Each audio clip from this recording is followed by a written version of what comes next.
ازيكم ياللي مفيش منكم. اهلا بيكم حلقة جديدة من مسلسلنا جميل سلمى. تابعوني ودعموني بلايك شير واشتراك في القناة وفعلوا زر الجرس عشان يوصلكوا كل جديد، ويلا بينا. بتبدأ احداث حلقتنا وهويدا بتواجه ميرنا وقاعدة معاها في الأوضة. بتقول لها: يا ميرنا يا حبيبتي، ما تقوليلي الهدوم الغالية دي، انا شايفة ان هي براندات وماركات غالية قوي، انتي جبتيها منين؟ بصت عليها كده ميرنا بكل خباثة وقالت لها: دبرت حالي يا ماما. قالت لها: يعني منين؟ والفلوس اللي كانت في الشنطة وابوكي لقاها دي فلوس كتير برضو، جبتيها منين؟ قالت لها: الله، في ايه يا ماما؟ البت دي بجحة قوي يا جماعة. قالت لها: في ايه يا ماما؟ هو انتي جاية تحققي معايا ولا ايه؟ قالت لها: وايده لا يا حبيبتي، بس انا عايزه اعرف. قالت لها: قصدك ايه يعني؟ ان انا عملت حاجه وحشه وجبت مكانها فلوس؟ قالت لها: لا، انا عارفه ان انت متربيه كويس وعمرك ما تعملي حاجه وحشه.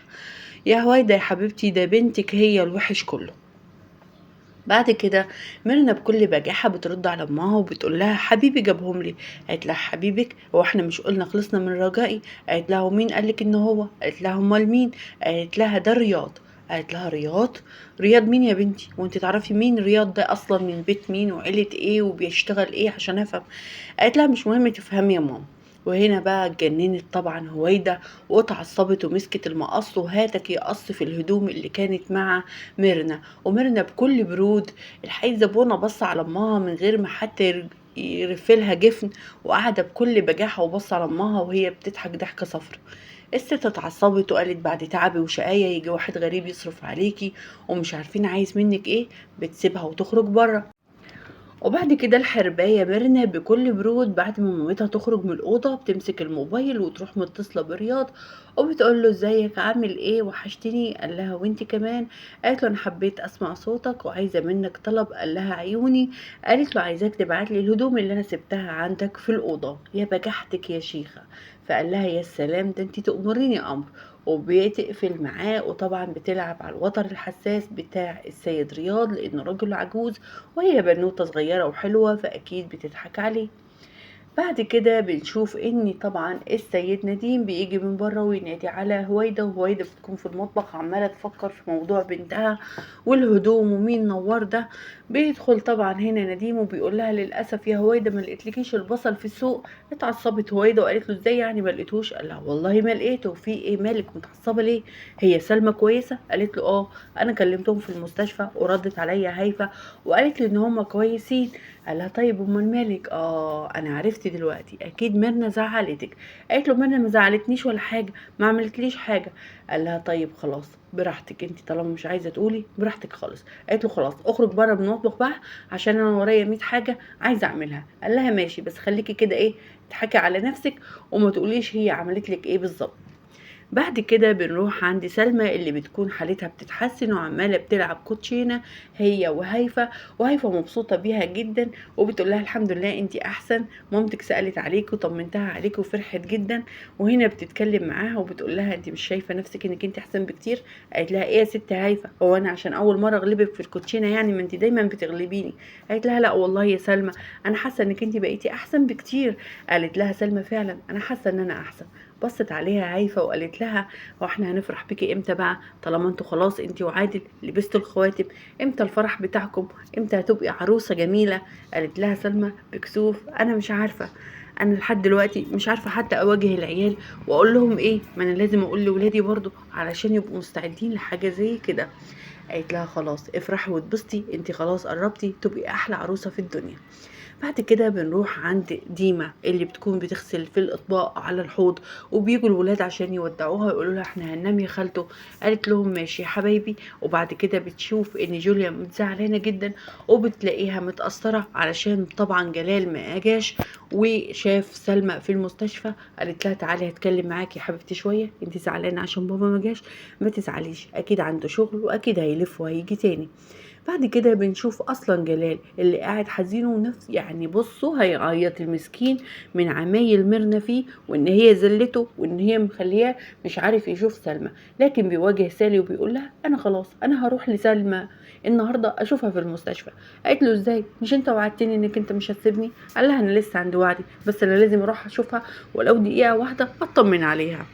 بعد كده بشوف جلال اللي بيكون متعصب قوي، وفي نص الليل بياخد عربيته علشان يمشي، وبتجري وراه سالي وبتقوله بلاش دلوقتي يا جلال، انت وعدتني. لكن جلال ما بيرضاش يرد عليها، وبياخد عربيته وبيمشي زي المجنون، وبيوصل فعلا للمستشفى. في الوقت ده كانت هايفة خلاص خلصت لعبة هي وسلمى، وقالت لها دلوقتي هتنامي، لازم عشان صحتك تبقى كويسة وما تتنكسيش، انا هروح اجيب كوباية قهوة على بال ما انت تيجي الاقيكي نمتي على طول. قالت لها خلاص تمام، وفعلا بتخرج هايفة تجيب القهوة. في الوقت ده شافها طبعا جلال، وكان مغطي وشه، وقرب منها علشان يترجاها ان هي تسمح له يشوف سلمى ولو دقيقة. فهنا طبعا قالت له هايفة لا مستحيل اخليك تشوفها، انا معرفش لو طلعت في وشها دلوقتي وعرفت انك انت عايش هتعمل ايه. قال لها ارجوكي حتى وهي نايمة اشوفها دقيقة واحدة. وطبعا صعب عليها لما قعدت تترجاه، وفعلا دخلته وبص عليها وهي نايمة. وهنا انهار جلال، وقلبي حزين عليه بجد، الراجل ده مسكين جدا. ميرنا دمرت حياته وحياة اخته وحياة كل الناس اللي حواليه، منك لله يا بعيدة يا ميرنا. بعد كده بيصعب على هيفا طبعا، وتفضل تعيط عليه وهو بيعيط، لكن قلبها بيبقى متضايق جدا وخايفة ان سلمى تشوفه فتنهار. بعد كده بنروح عند هويدا اللي بتسأل نديم، وبتقول له ايه الدنيا تمام. قال لها انتي كلمتي ديما تسألي على الولاد؟ قالت له طبعا كلمتهم. وفجأة بتتصل بيهم هايفة وبتقول لها بصي يا خالتي هويدا هقولك على حاجة بس مش عايزاكي تتوتري. قالت لها خير قولي بسرعة. قالت لها ان جلال جه هنا، وهنا اتعصبت طبعا الست هويدا وقالت ان جلال راح. وهنا برضه سمعتها ميرنا واتجننت لما عرفت ان جلال ما اخافش منها، وراح علشان يشوف مراته اللي كانت في المستشفى. بتقول انا مش هقعد معاكم من التفاهات دي، انا رايحه اوضتي. وبتدخل بقى وتكسر في الحاجه، وبتبقى متعصبه وبتقول ماشي يا جلال يعني انت ما خفتش مني، انا هوريك ازاي تعمل حساب لميرنا وتخاف منها. وبدات تبعت له رسائل، وقالت له لو فكرت انك انت تروح لسلمى تاني انا هبعت لها ده، وبعتت لها الفيديو وبعتت له الفيديو. وطبعا الرسائل قعدت تيجي على التليفون، لكن للأسف جلال كان ناسي التليفون، واللي شافت الرسائل هي سالي مراته. لما كانت قاعدة ومستنياه ولقيت الرسائل ورا بعض ورا بعض، وفهمت هنا ان ميرنا بتهدد جلال ومصوراه فيديو وحش جدا، اتعصبت جدا. لكن ما كانوش يعرفوا ولا يخطر على بالهم ان العدو اللدود لجلال اللي عايز ياخد بطار ابنه اللي موته جلال زمان علشان يحمي سالي، عرف مكانهم وعرف المكان اللي هم عايشين فيه. وده عرفه الراجل الأول بتاع رياض اللي كان مع أخوه اللي بيشتغل مع عدو جلال، وكان واخده في العربية وقايل له أمنا تعبانة ولازم نروح نشوفها. واستغل فرصة ان اخوه دخل البنزينة وقعد يقلب في العربية لحد ما لقي صور البيت اللي عايشة فيه سالي وجلال، واتصل برياض وقال له ان هم عرفوا خلاص المكان اللي فيه الست سالي وولادها وجلال بيه. فهنا طبعا اتجنن طبعا رياض وقال اجري الحق بنتي، لكن للأسف كان خلاص وصل عدو جلال اللدود وقال هيقتل كل الموجودين. وفعلا رجالته بدأوا يضربوا في الرجالة اللي بيحموا بيت سالي ورياض. كان طبعا ما يعرفش بنته راحت فين. في الوقت ده رجع تاني جلال للبيت، ولقى الناس المقتولة قدام باب بيته، ولقى البيت كله طبعا الرجالة اللي كانوا بيحموه كلهم ميتين. وعرف كده ان عدوه اللدود خطف مراته سالي وولاده الاتنين. وهنا اتجنن خالص طبعا وقعد يعيط ويقول يا ربي ما تخلينيش اعيش نفس الوجع تاني. وفجأة بيجي في وشه الراجل اللي شغال مع رياض ودراعه اليمين، وقال له ايه اللي حصل يا جلال بيه؟ قال له طبعا انه هنا اكيد عرفوا مكانها وراحوا خدوا الولاد وخدوا سالي معاهم.